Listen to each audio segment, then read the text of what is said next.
Good morning, everybody. It is Friday, July 9, 2021. I am Vince Russo. I am here with the great Billi Bhatti of lockbetting.com, dirtysheets.com, podcastonapole.com. Billy, are you in one piece this week or what, bro? Yeah, I'm getting there. I'm just waiting to just get this this cast off and mainly get off this blood thinning medication, which has more side effects than it's worth. I mean, a blood clot wouldn't be as bad as these side effects. They're horrendous. Just feel tired and gone. Yeah, I was going to ask you, what kind of side effects you're getting? Oh, just like my stomach just feels like it's being stabbed all day. Like I'm just cramping off. Like I don't even want to eat anything because of, like the pain just runs straight through like to my stomach in terms of I don't know what's going on. Like it just feels like some reason my digestive system just running like real fast. Like all food like hurts me. Like my stomach just it hurts with like cramping and it hurts all the time. So what you end up doing is you end up like just producing like watery poo with blood in it. So oh man, it's just all there's so much more to it. Like when you break a bone or a muscle or tear your tendons and ligaments, whatever. I've obviously done everything. I sent you did you see, I don't know if I sent it to you. Did you send I sent you a picture of the x-ray? Oh yeah, no, with the nuts and the bolts and the rods. Yeah, bro, you sent me that picture, man. That's horrible, man. Yeah, but that's not like the main issue. Like my leg's not in pain, and I'm okay like getting about on these crutches or hopping along or whatever. But yeah, that's the issue is like the medication, which I think has about 2 weeks left, and I'll be like thankful just to get off that because the first thing I quit was the painkillers because I have stomach problems anyway. So the painkillers were doing it initially, but now these thinners are doing it as well. So I'll speak to someone. I want to get this soccer tournament out of the way. I want to like finish up all these piles of work because we have a UFC card this weekend. And then it's actually like when the soccer tournament finishes or when Wimbledon finishes on the same day, the schedule just becomes pretty light because the wrestling stuff next week is pretty easy to deal with. Just the WWE coming back with crowds and everything. That'll be my only thing. A couple of baseball games here and there. The NBA playoffs look like they're going to last 4 or 5 games. So, yeah, I mean, I did say the Suns would win easily, so that's good for us. The quicker it ends, the better. Yeah. Billy, I want you to know for the record, and I got a theory about this, bro. For the record, 2 weeks in a row, I have sent your news to Raj and WrestlingInc.com, and he has not posted anything. So I'm writing this off to one of two things. Either number one, he wants to give it a couple of weeks to see what your track record is. I mean, that's possible. Or, bro, also number two, I was thinking of, bro, I do work for Sportskeeda now. Does he look at that as competition? I'm wondering if he's not promoting me because I'm doing work for Sportskeeda. What do you think about this? Because, Billy, we're about a week away from hearing about Bruce Pritchard, right? We'll probably hear that sometime next week, right? Well, it's not a monumental story, but the way that the few sites that picked it up covered it wrong. So I suppose we'll hear about it, in a few weeks' time. But I mean, for me, SmackDown's been delegated off for weeks anyway. But the thing is with Raj's site got itself into like the number one position for wrestling back in 2017. I don't know what his numbers were, but I think he was actually getting close to 200,000 people going on there a day. So it's quite a lot. But Sportskeeda is different. Sportskeeda grew off the back of they didn't have any news they didn't have much to do with wrestling. It was when I went there and said that I don't want to become a $10 writer because they were writing off to podcast people and stuff, and I said I don't want to be I'm not going to work for you for $10 for 800 words and $5 for 400 words because that's what they were paying. So I said to the guys, like, I got some news. I get exclusive news that I break on my site. So I goes, but you can have it, but it will be, it will come at a premium cost. So they went through like the whole trial period as well, where they said I had to write like 4 or 5 things for $10. So I literally did one piece, and it was like, I said, look, I'm not going to do 4 or 5 bits. I'm going to give you something big. I'm going to tell you Randy Orton's winning the Royal Rumble, and that's it. So I said, if you want to take me, if Randy Orton is in no position to win this Royal Rumble as far as the television goes. So I said, if Randy Orton wins the Royal Rumble and you want me to come work for you, it's $50 an article. It's $50 an article with no word limit whatsoever. So that was how it ended up with them. I ended up obviously going to work there and doing the news. And off the back of me, they ended up becoming a reputable news site. And with an Indian audience, they obviously take over Raj Giri. So yeah, Sportskeeda have gone to #1. They wouldn't have done it without me. They would have no chance of doing it without me. If you go down to, if you search my name on the Sportskeeda website as the feature writer, I was actually the head feature writer. You can still see that I've got like well over 1 million hits on my stories. Nobody's going to be close to that. Not in that short time that I was there. Getting over 1 million people reading your work in 6 months is ridiculous. So yeah, it's not comparable to anybody else that works there, because no one else has any news. Like the only person that they have would be, the only thing I see is your site, is your show with is it Chris? Chris, yes, Chris. Yeah. And even though there's like, words and videos put there, they'll try and misinterpret what you say as much as they possibly can. That's what the dirt sheets do. They don't like you, or they'll try and misinterpret. Or if they think something is not a valid point, they'll disregard all the valid points that you make as an ex-writer, and they'll try and find stuff that they can nitpick and tear apart. That's just the nature of the dirt sheets. Yeah. Well, I just want you to know I am doing my due diligence, and maybe, when Rod sees you getting these things right before everybody else, maybe he'll put it on his site, but that's his prerogative. I'm sending it to him, and I'm putting it on our website, and I'm putting clips up. So I know a lot of people on our end are getting it. Bro, you got a big weekend this week on Lock Betting with the fight, bro, huh? Big weekend? Yeah. So we got Conor McGregor fighting this weekend. We've got futures like pending up in Wimbledon and Euro 2020 and the Copa America. So yeah, UFC 264, the Copa America final, the Euro 2020 final, which England are playing in, and the tennis, the 2 Wimbledon finals as well. I've been going to the England soccer matches at the stadium since 1989, when I was 6 or 7 years old. And I've not been able to go to anything from this tournament. I had some tickets that were refunded because of the reduced capacity. And then halfway through the tournament, they increased the capacity. So I wasn't able to get any tickets. So it sucks, because I've been sitting here watching it in my couch. But as they've progressed through the tournament, I've been illegally driving to bars to watch it, because I'm not insured right now.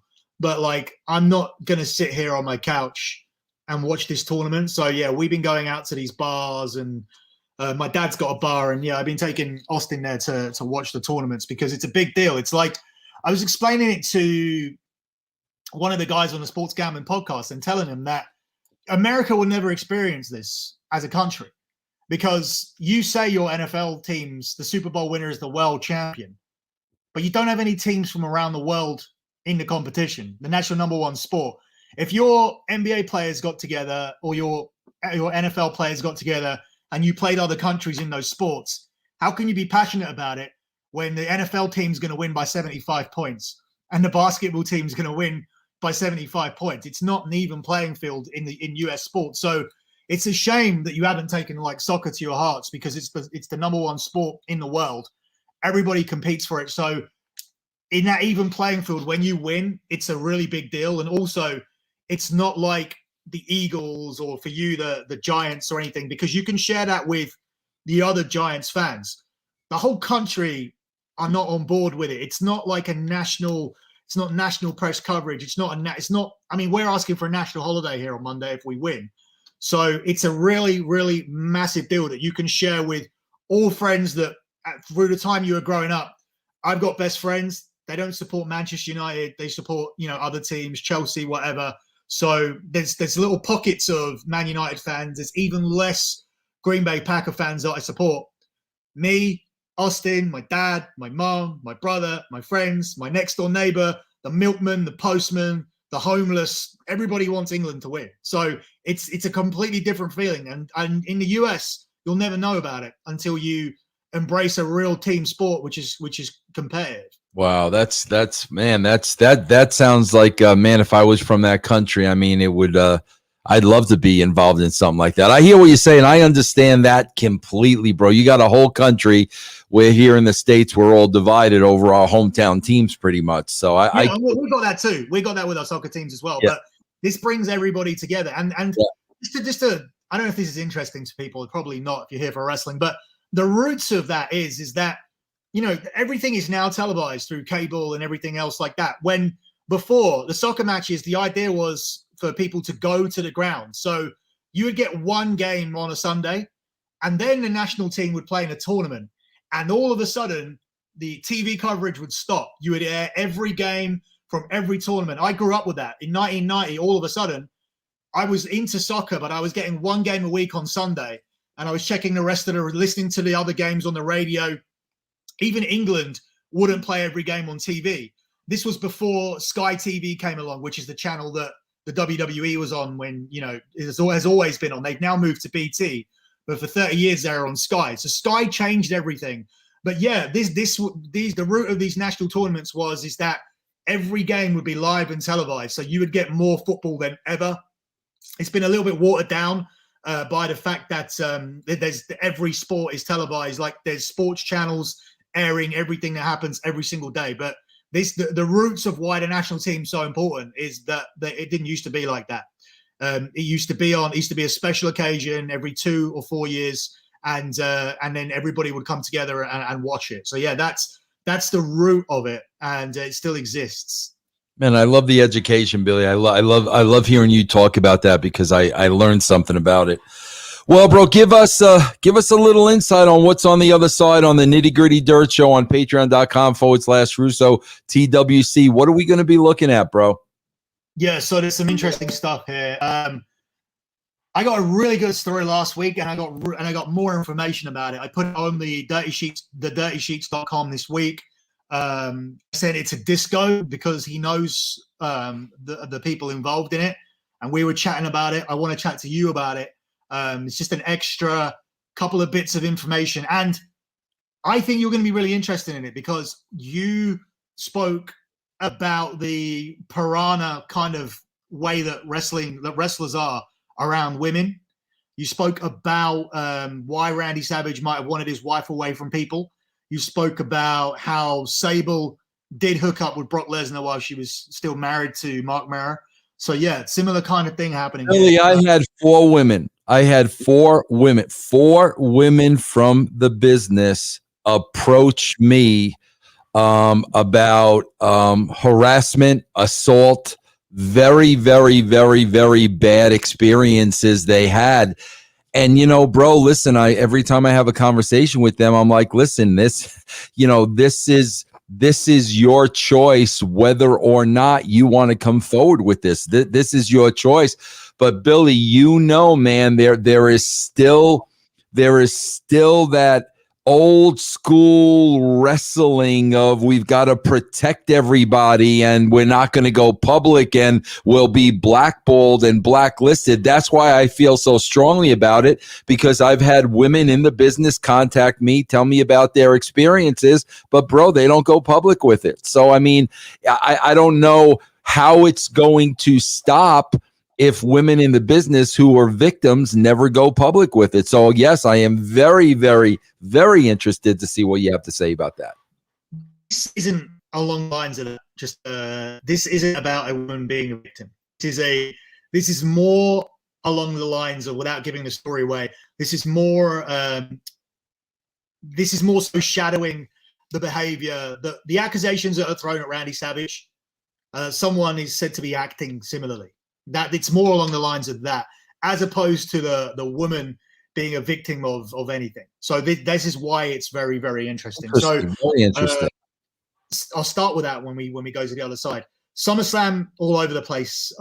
2 key people. One I think is definitely not involved. The other one isn't going to be involved in the way that they want them to be involved, so they may not be involved at all. So we'll talk about how that might change things. I also want to talk to you about Billy. Billy, write this down on your notepad because I want to pick your brain about this. Billy, I am convinced. And I want to talk to you about this. Don't comment on it here.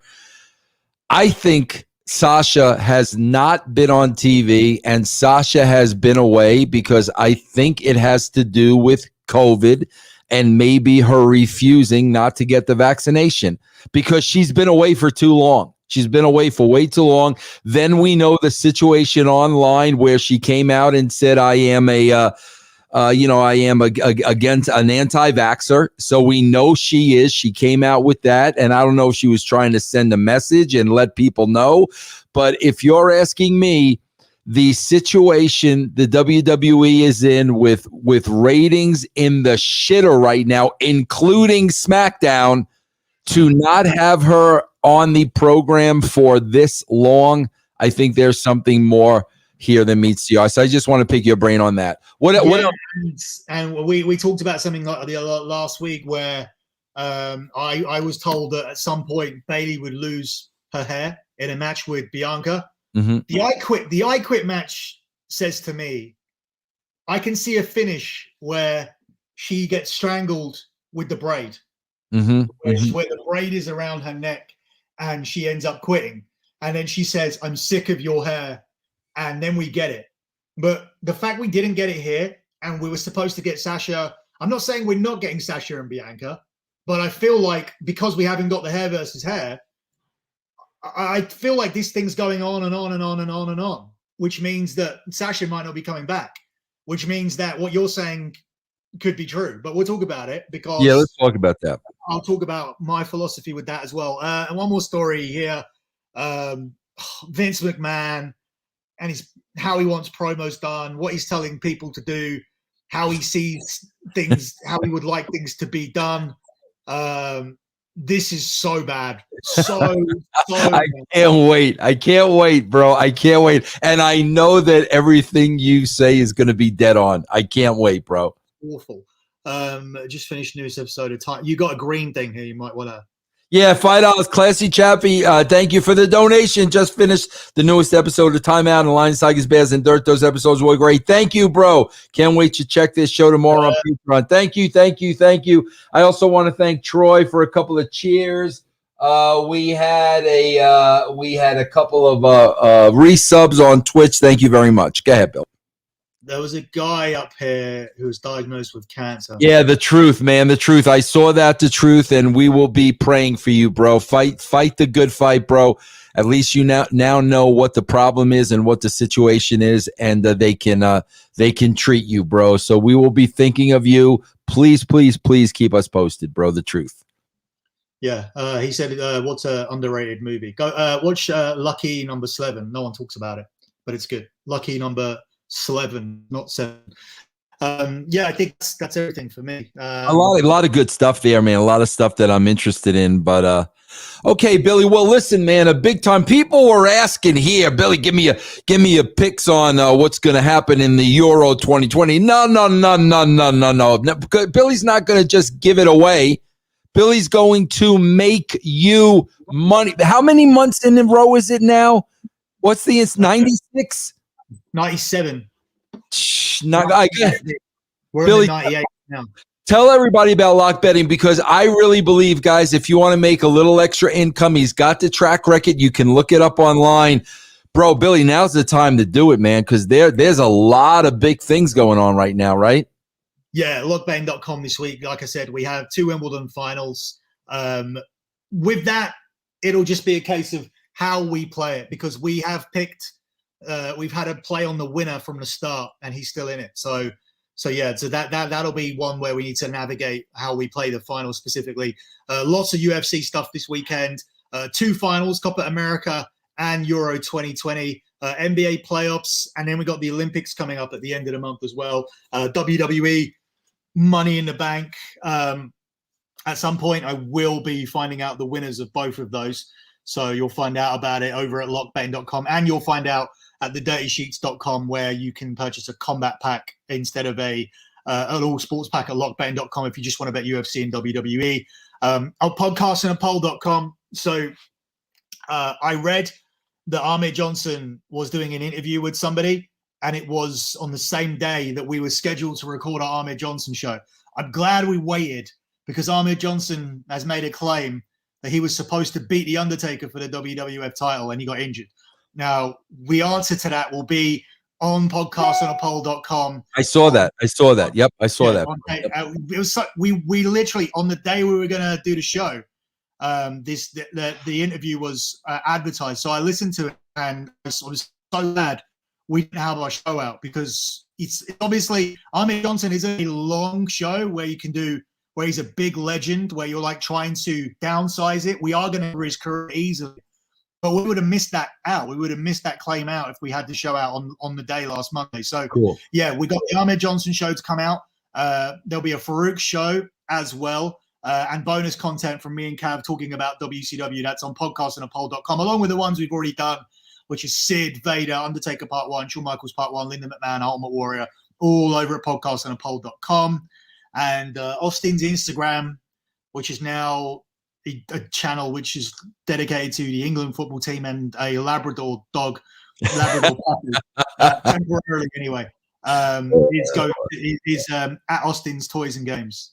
All right, everybody, we're going to jump over right now to patreon.com/Russo TWC. We're going to talk about all these topics, man. I can't wait to get the news. Guys, join us over there, patreon.com/Russo TWC. For me and Billy Bhatti, we will see you guys on the other side.